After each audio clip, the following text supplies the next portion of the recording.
Willkommen zurück. Heute hatte ich Lust auf Käsekuchen. Bevor ich anfing, habe ich die Konturen des Kuchens blass vorgezeichnet, damit ich mich später nicht um die Aufteilung kümmern musste.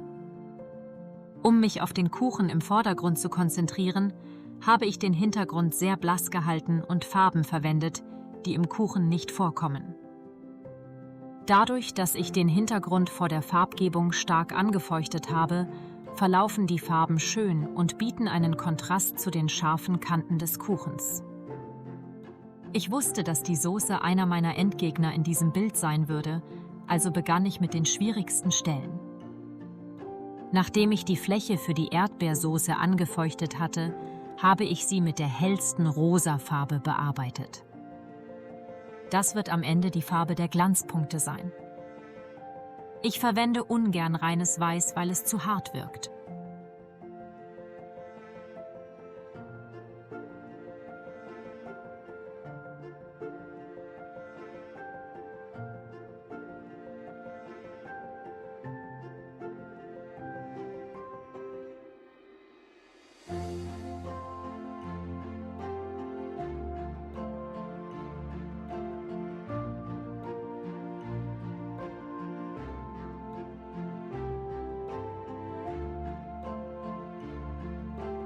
Nach den ersten blassen Rosaschichten begann ich mit den vielen Layern.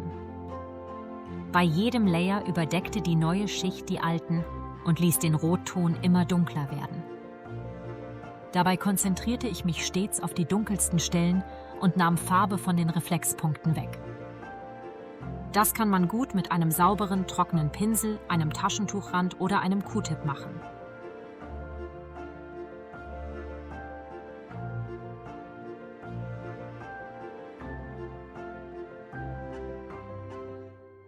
Während die erste Soßenschicht trocknete, wandte ich mich meinem zweiten Endgegner zu, dem Teller. Ich habe noch nie Geschirr gemalt, erst recht kein weißes, aber irgendwann muss ja das erste Mal sein. Ich benutzte leicht blaue und graue Töne. Den Rand ließ ich komplett weiß, um den Effekt eines reflektierenden Randes zu erzeugen.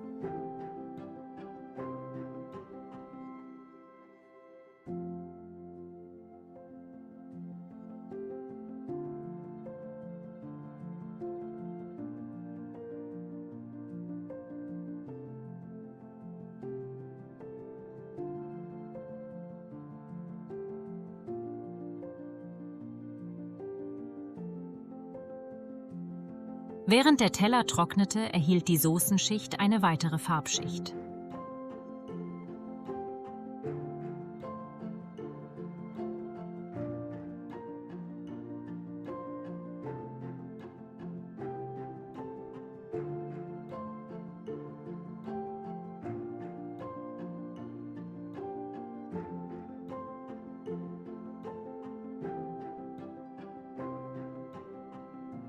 Wenn es euch leichter fällt, das Bild kopfüber zu malen, macht das ruhig so.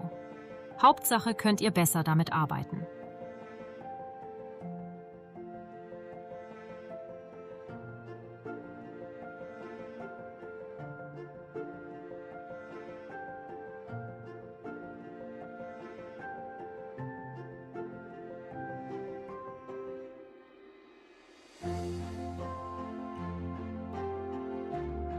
Nachdem ich eingesehen hatte, dass ich beim Teller verloren hatte, war ich mit dem Ergebnis der Soße zufrieden und machte mich an die Zwischenschicht.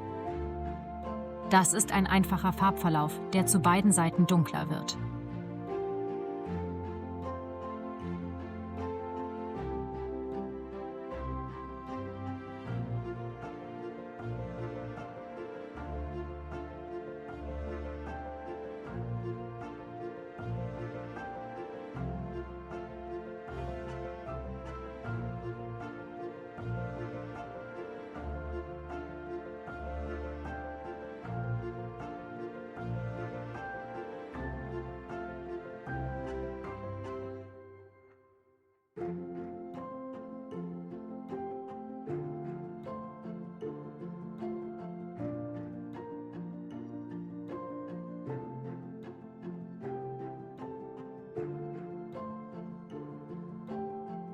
Nun waren die Erdbeeren dran. Nach einer blassen Schicht Rot fügte ich nach und nach weitere Rottöne hinzu. Dabei achtete ich darauf, dass der Farbverlauf nach außen hin sauber war und die Fläche innen hell blieb.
Erst jetzt malte ich den etwas dunkleren Kern der Erdbeere.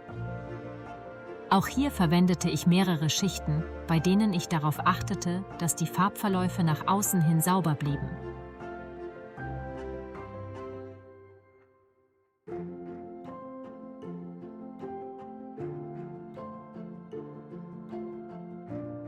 Als letzten Schritt fügte ich die Struktur der Erdbeere hinzu. Auch hier mache ich mehrere Durchläufe und Schichten, damit die Erdbeere möglichst organisch aussieht.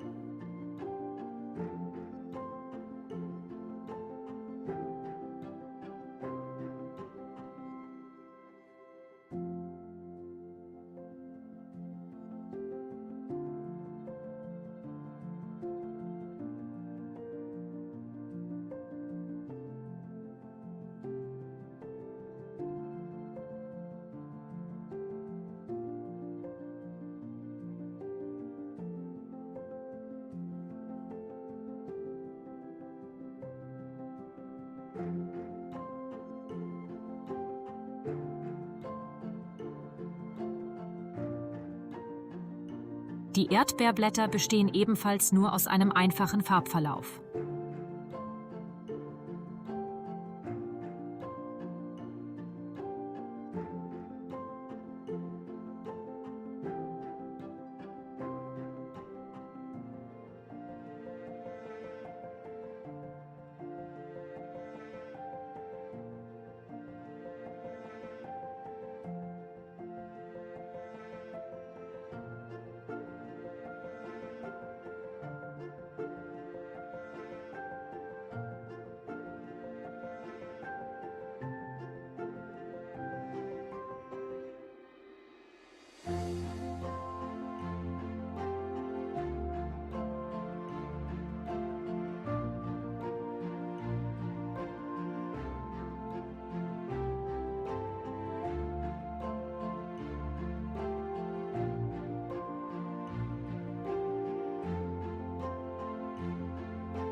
Damit die einzelnen Schichten des Kuchens besser zusammengehören, habe ich für die Füllung einen blassbeigen Ton benutzt.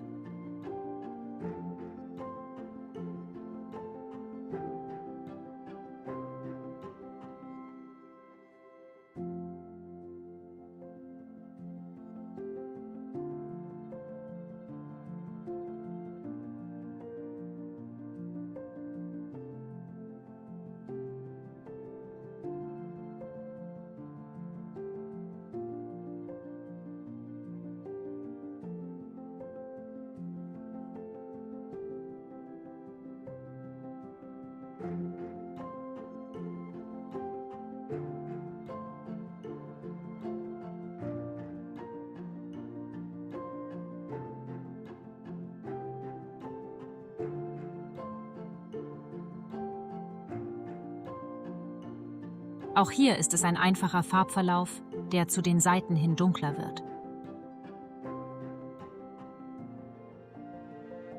Zum Schluss fehlte nur noch etwas Struktur für den Kuchenboden.